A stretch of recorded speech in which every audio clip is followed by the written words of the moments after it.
Good morning everyone. Shrimati Mohardevi Tapadia girls college Jaswantgarh के इस YouTube channel में आप सभी का बहुत बहुत स्वागत है। आज इस टॉपिक में हम डिस्कस करेंगे वो है निर्यात संवर्धन। निर्यात संवर्धन भारत के लिए कैसी कंडीशन है इसके बारे में आज हम डिस्कस करने वाले हैं। तो भारत में जो निर्यात संवर्धन की क्या क्या कंडीशन रही है, क्यों इसकी आवश्यकता है, उस पर हम थोड़ा आज फोकस करेंगे। तो सबसे पहले जो हमारा टॉपिक है निर्यात संवर्धन, इसी पे ही चलते हैं। तो निर्यात संवर्धन है क्या एक्चुअल में? तो सबसे पहले इसका जो सामान्य अर्थ है इसी पे चलते हैं। तो निर्यात संवर्धन का मतलब ये है कि निर्यातों को बढ़ावा देना। तो एक सिंपल डेफिनेशन के रूप में यदि कहा जाए तो सरकार के द्वारा किसी भी प्रकार के, चाहे सरकारी हो चाहे गैर सरकारी, जो प्रकार के जो प्रयास किए जाते हैं निर्यातों को बढ़ावा देने के लिए, उन सभी को हम किस में शामिल कर लेते हैं? निर्यात संवर्धन में शामिल कर लेते हैं। तो कहने का मतलब ये हुआ कि किसी भी प्रकार के सरकारी या गैर सरकारी जो प्रयास है किसी भी देश के द्वारा निर्यातों को बढ़ावा देने के लिए किए जाते हैं, उन सभी को हम किस में शामिल करते हैं? उनको हमें जो निर्यात संवर्धन में शामिल करते हैं। तो सामान्यतः जो निर्यात संवर्धन है उसमें उनके अंतर्गत क्या क्या चीज़ें कर सकता है कोई भी देश है, या कोई भी देश की जो सेंट्रल गवर्नमेंट होती है, केंद्र सरकार, वो क्या क्या कर सकती है इसके लिए। तो सामान्यतः हम यहाँ देख रहे हैं कि विशिष्ट संस्थाओं की स्थापना, यानी निर्यातों को बढ़ावा देने के लिए क्या किया जा सकती है, विशेष कुछ जो संस्थाएं हैं उनकी स्थापना की जा सकती है जिससे कि यह निर्यातों को बढ़ावा देने में मदद मिले। ठीक है। इसके बाद में क्या किया जा सकता है? करों में छूट, यानी टैक्स में कहीं ना कहीं जो प्रोडक्शन करने वाली जो फैक्ट्रियाँ, कंपनियाँ हैं, या इसके अलावा जो एग्रीकल्चर लैंड है उनमें भी करों में छूट दी जा सकती है।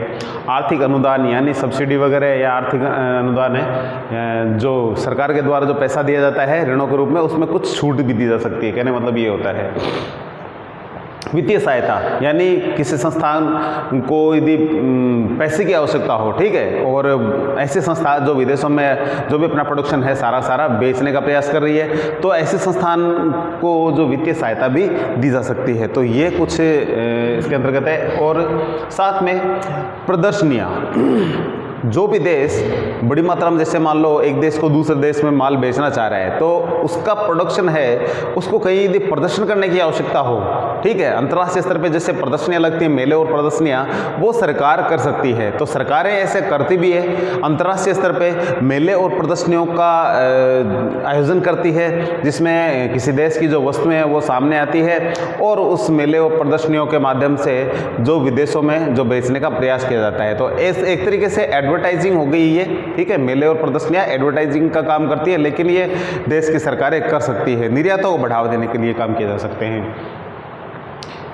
कच्चा माल आदि की सुविधाएं। कच्चा माल का मतलब ये है कि जो उद्योग धंधे चलते हैं विदेशों में निर्यात करने का, उनका यदि किसी उद्योग धंधे का यदि ये प्रोग्राम हो कि मैं जितना प्रोडक्शन करूँगा विदेशों में निर्यात करूँगा, तो ऐसी जो निर्यातोन्मुख इकाइयाँ हैं उनको देश की सरकारें क्या उपलब्ध करवा सकती है? कच्चा माल भी उपलब्ध करवा सकती है। तो ये मुख्यतः निर्यातों को बढ़ावा देने के लिए सरकार द्वारा जो ये काम किए जाते हैं, किसी भी देश के द्वारा ये जो काम मुख्य यही किए जाते हैं। इसके बाद में यदि हम बात करें इसकी आवश्यकता की, तो निर्यातों को बढ़ावा देने की आवश्यकता क्यों है? तो बात करें हम कोई भी देश है, यदि हम हमारे देश की बात करते हैं, भारत की बात करते हैं, भारत में निर्यातों को क्यों बढ़ाने की ज़रूरत है, अभी क्यों आवश्यकता है? तो भारत एक विकासशील देश है और जो विकासशील देश होते हैं उनमें कई प्रकार की प्रॉब्लम होती है, कई प्रकार की समस्या होती है। उनमें आर्थिक विकास के स्तर को प्राप्त करने की जो होड़ रहती है, ठीक है, विकसित देश अपने आर्थिक स्तर को बनाए रखने का प्रयास करते हैं और जो विकासशील देश है वो उस स्तर को प्राप्त करने का प्रयास करते हैं। इसके अलावा जो घरेलू मांग है उसको भी ध्यान में रखना होता है और बड़ी मात्रा में किस तरीके से प्रोडक्शन किया जाए जिससे कि विदेशों में बेच करके पैसा कमाया जाए। ये बड़ी कुछ है कि इसकी जो समस्या होती है। तो इस तरीके से इसकी जो आवश्यकता के मुख्य हमने कुछ टॉपिक लिख रखे हैं, उनके आधार पे हम बता सकते हैं कि ये समस्या है इसकी वजह से जो क्या हम ये कह सकते हैं कि इनके किसी भी देश को निम्न चीज़ों के कारण या निम्न आवश्यकताओं के कारण है जो निर्यातों को बढ़ावा देने की ज़रूरत पड़ती है। तो ये कुछ हमारे कारण है जिनमें कि हमें निर्यातों को बढ़ावा देना पड़ता है। तो सबसे पहले हमारा जो टॉपिक है वो है विदेशी विनिमय संकट से मुक्ति। तो हम जानते हैं कि विदेशी विनिमय का मतलब होता है दूसरे देशों से लेन देन करना।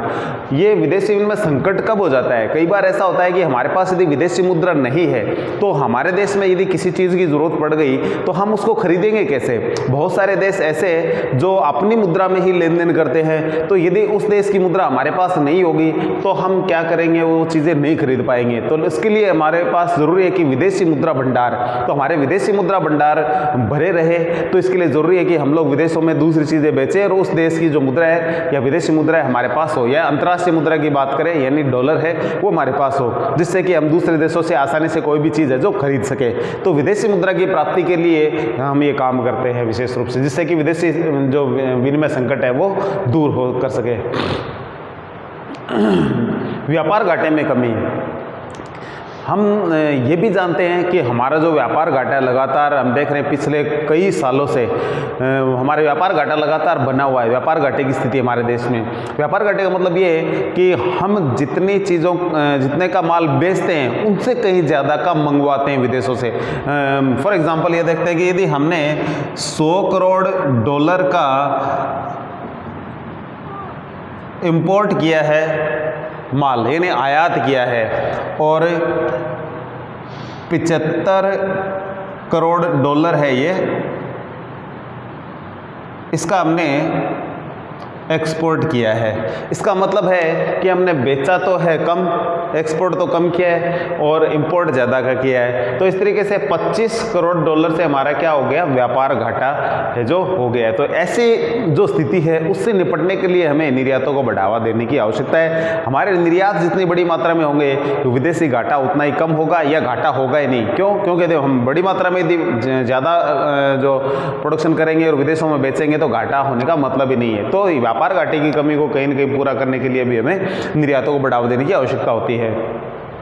नेक्स्ट पॉइंट है विदेशी ऋणों एवं ब्याज का भुगतान। क्योंकि बहुत सारे देश जो विकासशील देश होते हैं उनको अपनी विकासशील आवश्यकताओं जो अपने आवश्यकताएं हैं या अपने देश की जो आर्थिक विकास के लिए जो भी बहुत सारे ऐसे प्रोग्राम चलाए होते हैं उसमें पैसे की ज़रूरत होती है और दूसरे देश से क्या बड़ी मात्रा में वो ऋण वगैरह ये लिए होते हैं, तो उसका ब्याज का भुगतान करना पड़ता है। साथ में जो मूल कर्जे हैं उनका भी भुगतान करना पड़ता है। तो उसके लिए भी क्या है, बड़ी मात्रा में हम प्रोडक्शन करके हम इनकम करके ही दूसरे को अपना इन चीज़ों से मुक्ति पा सकते हैं। तो इनकम का जरिए ये होता है कि बड़ी मात्रा में प्रोडक्शन करो और दूसरे देशों में बेचो, पैसा कमाओ और लोगों को पैसे वापस चुका दो।